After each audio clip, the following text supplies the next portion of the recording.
welcome to another exciting episode on House and Home. We're here at the beautiful Hula Village, and right now we're on the famous Hood Point Jetty here in the Hula Village.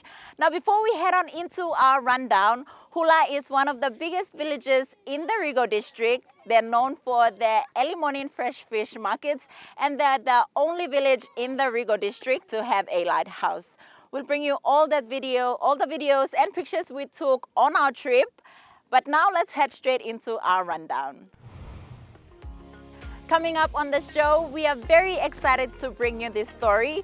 We feature 4 young female Papua New Guineans who are licensed physiotherapists. They tell us about their journey and the types of services they provide at their clinic. And later on the show, we have our health and medical segment with Dr. Alexandra Paul from the Pacific International Hospital. Hello everyone, once again, my name is Lydia and thank you for joining me on House and Home. First up on our show is our favorite cooking segment, proudly brought to you by Tablebirds. Cooking for us in the kitchen is Genevieve to take us through the pace. Let's see what she's preparing for us. Hello everyone, my name is Genevieve and welcome to another cooking segment on House and Home with Tablebirds. Today we will be cooking using Tablebirds eggs, chicken breast, and the 3 Roses flour. For our ingredients today, we will be using 700 grams of Tablebirds chicken breasts, a mixture of onion and garlic, mixed herbs, 2 Tablebirds eggs, a cup of 3 Roses flour, 2 cups of breadcrumbs, and 250 grams of cheese. We will also be needing a flask of water and oil. Now to the cooking. First up, we whisk our eggs.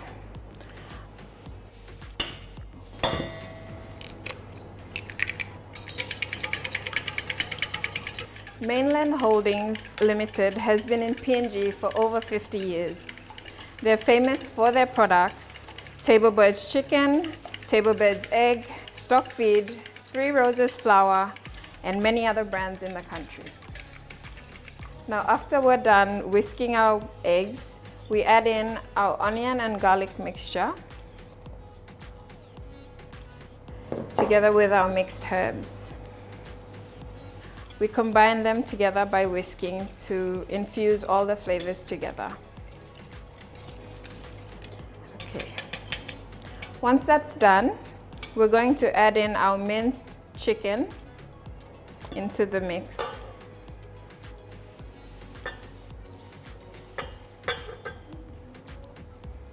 For this part, you can use your hands because it will combine the ingredients better. Using eggs in our mixture helps combine our minced chicken breasts together with our mixed herbs and garlic and onion. Speaking of eggs, Mainland Holdings has 2 egg farms, one located here in Port Moresby and also one in Lae. This ensures that the supply of fresh eggs is distributed to all Papua New Guinean homes. Once our mixture is done, we set this aside and whip up our paste. With the paste, we're adding water into our 3 Roses flour. With the paste, there's not much measurements involved. It's up to you and what you want your consistency to be.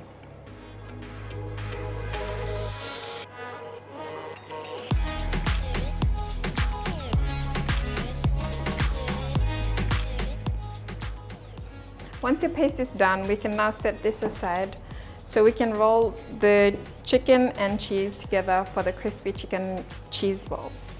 For the next part, we're gonna get a spoonful of our mixture.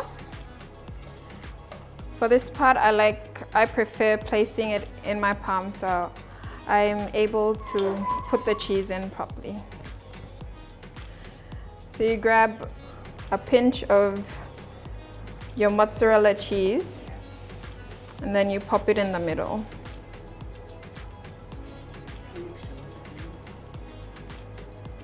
Once that's in there, your aim is to make it ball shape. So you start putting it together, rolling it together. Make sure that the cheese is in the middle and it should look like this. Once that's done, we pop it into our paste. Let it have a little mix around. and then we pop it into the breadcrumbs. Make sure that you coat this properly. To ensure that our chicken cheese balls are intact, Mainland Holdings is 100% P&G owned. So when you buy these products, you support your own local people.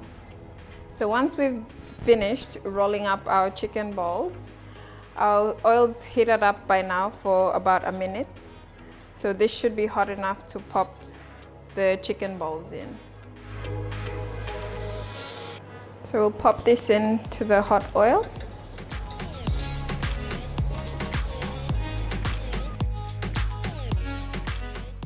Looks like our first batch is ready to be removed. So we'll now take them out and pop them onto your tray.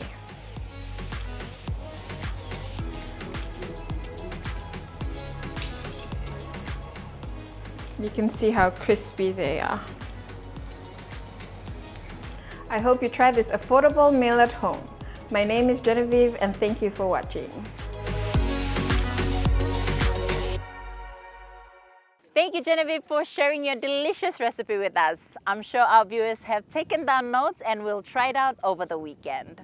You're watching House and Home. Stay with us. We'll be back with more.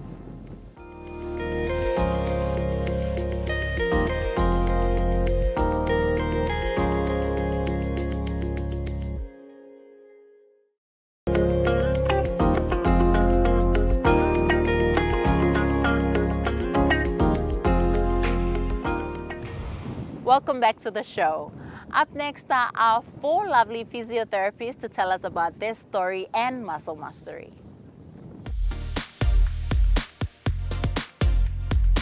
Here in Muscle Mastery, we see clients that have musculoskeletal problems, so like knee pain, even injuries like soft tissue injuries, and also neurological conditions or problems like you have weakness on your arms or a problem with your neck and anything like that. In Muscle Mastery, we see these problems. But we also take in walk-in clients. But sometimes when a client walks in and we're seeing another client, we try to make an appointment for that client to come again the next time. But when doing physiotherapy consult or a massage, it's like a 2 different thing. So firstly, like in physiotherapy consultation, when someone comes in, we do introduction, we introduce ourselves, they introduce themselves, and then we get their personal information, and then we go into doing a assessment. But during that time, we use a certain method that most physios use. It's called a SOAP method. So in SOAP method, you can break it down. It's like subjective assessment, objective assessment. We have analysis and problem. So when assessing someone with a problem, it depends on the type of condition or the injury that they have. So like we'll give an example. When someone comes in with an ankle injury, so when doing an assessment, the first thing we do in a subjective assessment is that we take on the information. We ask them certain questions. So questions like, okay, so how long did you have that injury for, or the mechanism of injury, and if you're like on any medication, or have you ever had a previous injury before in that particular ankle, or any other medical issues that we should know about. So we try our best to collect all those information, and then from subjective we move on to like an objective assessment. So in an objective assessment, we go in specifically, like we try to assess the ankle itself and identify the type of problem that the patient has, and even do like certain special tests to find out what structure is really affected. And from there, when we collect the problems, then we go into treatment. With our home visits, we don't just do home visits to any of our clients, no. We only do home visits to a client that is unable to come to either of our clinics, whether here in Hola or at Taroma Aquatic Center. So we do home visits, which we are bringing the service to the comfort of their homes, where they have their caregivers present to see what we're doing, and then they're going to continue with the treatment programs that we'll be giving them. So basically the home visit is for the clients that are physically impaired in some ways, or they are wheelchair bound, or they are bedridden. That's when we do home visits. But otherwise, we advise or we recommend all our clients to come to our clinics. We see ourselves in the next 3 to 5 years or so, like to expand and to give like that opportunity to and every other physio, like national physios, after graduating and are looking for a job, we look to give that opportunity to them to join us, so we can keep our profession going and give the service to our people in the country. Our job as a physiotherapist is we basically use our hands to treat. But here at Muscle Mastery, we have the equipments that also assist us with our treatment, and it also helps our clients as well as us physios here too, because we don't want to get our hands sore at the end of the day, so we have the equipments here to relieve us of our duties as well as giving the right treatment to our clients. When I see changes, when I see that my client or my patient is consistent and committed to his or her exercises or physiotherapy treatment, and after 2 sessions or 3 sessions and I see that there's changes, it motivates me to do my work. And it's about saving the humanity, so saving lives. That's what gives me the edge of keep going. And even though there's less opportunity, you can still help someone out. You can still do your job as a physiotherapy and relieve someone of their impairment and their disorders. It was quite difficult for me at first to find a job. So when I finally got a job with Muscle Mastery and coming to work every day and knowing that like I am fortunate to be here, just like being grateful, it sort of pushes me to keep doing what I'm doing, because if I didn't have this opportunity, I would probably be doing something else.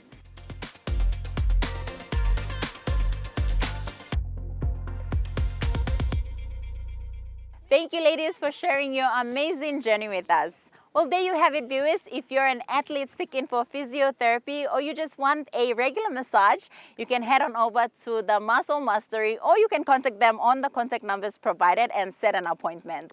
We'll go for a short breather. When we come back, we have our health and medical segment with the Pacific International Hospital.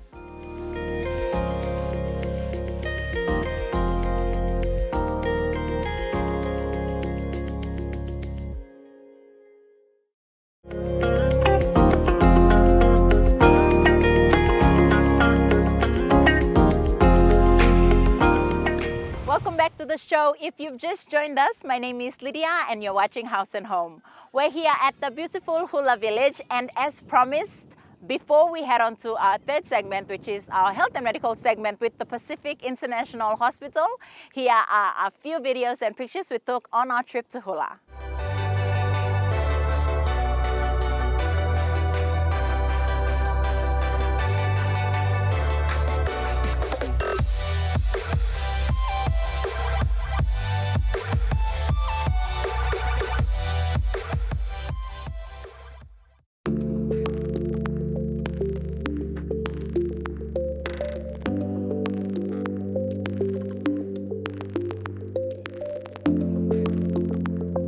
I am Dr. Paul Alexander. I am a senior consultant surgeon here. I've been in Papua New Guinea for the last, this is my 11th year. I'm a laparoscopic and endoscopic surgeon. It's been a great experience for me this 11 years working, and it's in Papua New Guinea, and it's been really an exciting time to work, and I really love working here. Let's talk something which is common and which is with most people come across it on a day-to-day basis, and something common like an acid reflux. It is a problem with the digestive system where the acid from the stomach, it refluxes into the food pipe or the esophagus, and it causes all the symptoms. The causes, it's mainly, it's a lifestyle disorder, you can call it, and it's usually what we eat, what we drink is what causes reflux. And there are other conditions also which we will discuss. The common things are smoking, alcohol consumption, excess coffee, soda, aerated drinks, eating too much spicy food, oily, greasy food can cause reflux. And there are some even conditions like pregnancy, it can cause a reflux in a pregnant woman. When you talk about symptoms, it is mainly patient will have a sort of a sense of burning, or sometimes it's a catchy sort of a pain in the chest, in the central part of the chest, and usually patients have feeling of nausea. The pain usually gets relieved when patients have something cold. They can present with other symptoms which might suggest the patient might have a reflux. Like some patients can have a feeling of sticky feeling in the throat, patients having chronic cough, or they can even present with dental problems, and patient can present with pneumonia or asthma because of aspiration.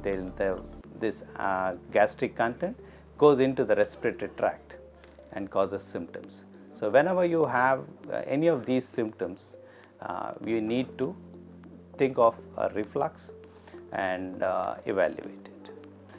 GERD stands for gastroesophageal reflux disease. This is a condition where the gastric contents, the acid and the bile, refluxes or enters into the food pipe. Normally what happens is this doesn't happen because there is a sphincter which prevents the acid from entering from the stomach into the food pipe. And for whatever reason this sphincter doesn't work well, patients tend to have reflux, and they present with the various symptoms of reflux. So whenever somebody presents with these symptoms of reflux, the gold standard is something called a pH monitoring, ambulatory pH monitoring, but where you actually looking at the pH of at the junction of the food pipe and the stomach, and you monitor it, and that is the gold standard. But there are other ways also of diagnosing it. We can do an upper GI endoscopy, that is called gastroscopy, where actually you can see changes which take place between the food pipe and the stomach. You can do what is called a barium swallow, okay, and where you can see the sphincters will be lax and there will be gastric content refluxing into the food pipe. And we can do an MRI also, which can help us to diagnose GERD. There is a strong association of something called a Helicobacter pylori, it's called H. pylori, along with GERD. So we can do a test for H. pylori antigen in the stool or an antibody test in the blood to diagnose GERD. When you talk of treatment for acid reflux or GERD, it is basically lifestyle. So there are few things which you need to do. First of all, you need to prevent reflux. So you need to change your lifestyle. When I say lifestyle is you should avoid smoking, excessive consumption of alcohol, excess drinking of soda or aerated drinks, and eating too much of spicy, oily, greasy food. So these are something which we can do to prevent it. And your best meal of the day should be your breakfast, followed by lunch. And people with gastroesophageal reflux should have a very mild or food which is easy to digest in the night, and they should have food which can be digested easily. And the next thing is the timing of the food. So first I talked about what to eat, now I am talking about when to eat. So those people should have an early dinner or a supper, and make sure that at least there is at least an hour or two before they go to bed. And the third thing is when these people are going to sleep, how do they sleep? That is very important from a person who's having reflux. So people who are having reflux should lie down with their head end little bit elevated. They should not lie down fully flat. When they lie down fully flat, the content from the acid from the stomach will reflux back into the food pipe. And if they want to turn and to sleep on one side, they should turn onto the left side, because the stomach goes down and it doesn't come up. If they sleep on the right side or sleep on the tummy, there is very high chance that, or flat, very high chance the acid will into the food pipe. The other thing is, as I told you, lifestyle. If they are obese, obesity is one of the contributing factor for GERD or acid reflux. So weight reduction, exercise, healthy lifestyle is very, very important. And the last comes medications, because if you are having a healthy lifestyle, you are exercising, then the amount of medication you require actually comes down. So if you look at the medications as such, what medications do doctors usually prescribe is, one, they give you a medicine to reduce the acid secretion, and usually a liquid or a tablet which is given to coat the stomach, this mucosa of the stomach, to prevent further damage to the stomach or the food pipe by the acid. And we give medicines for the stomach to empty. Those are called prokinetic medication. And some people, when they have severe reflux, they tend to have loose stools. So sometimes we might have to give medicines to tackle that also. Food like vegetables, grains, fruits, oats meals can help, and patients can cook food in olive oil is supposed to have shown to help in relieving the symptoms of acid reflux. GERD is what you call a benign condition. It is nothing much to worry. It doesn't cause much.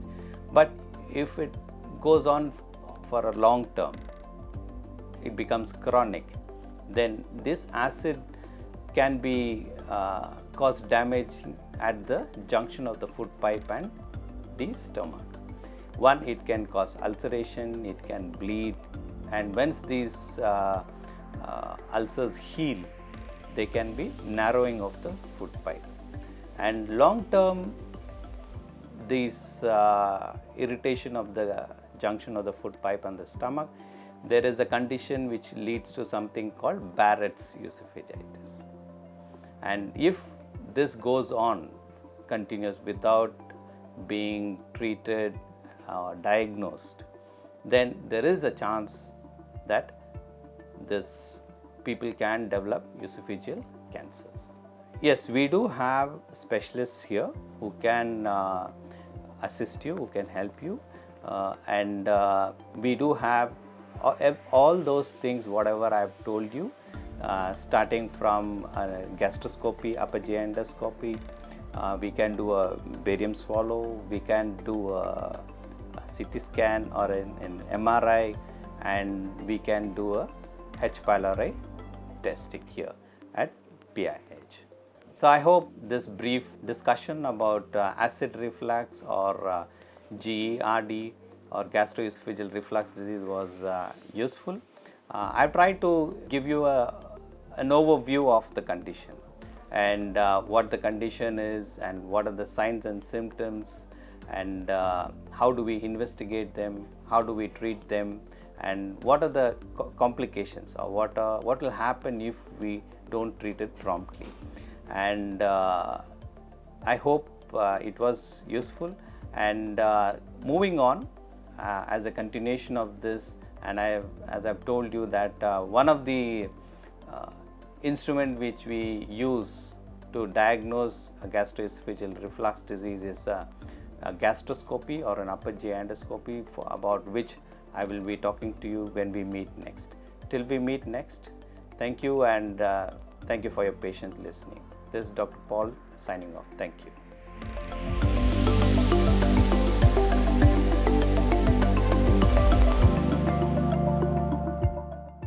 Thank you, Dr. Paul and the Pacific International Hospital for that educational talk on acid reflux and GERD. I'm sure our viewers learned something. You're watching House and Home. Stay with us. We'll be right back.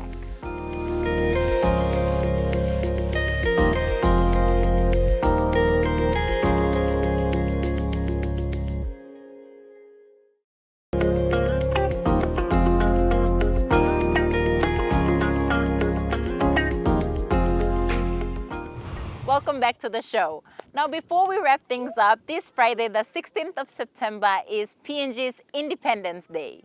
With 22 provinces shining in their respective culture and tradition and more than 800 known languages of Papua New Guinea, the country is one of the most linguistically and culturally diverse countries in the world. This Friday, the 16th of September 2022, the country celebrates 47 years of independence. This day is set aside as a public holiday to celebrate the day Papua New Guinea became an independent state from Australia on the 16th of September 1975. Papua New Guinea occupies the eastern half of the island of New Guinea and its offshore islands in the southwestern Pacific Ocean. The region was first visited by Portuguese and Spanish explorers in the first half of the 16th century.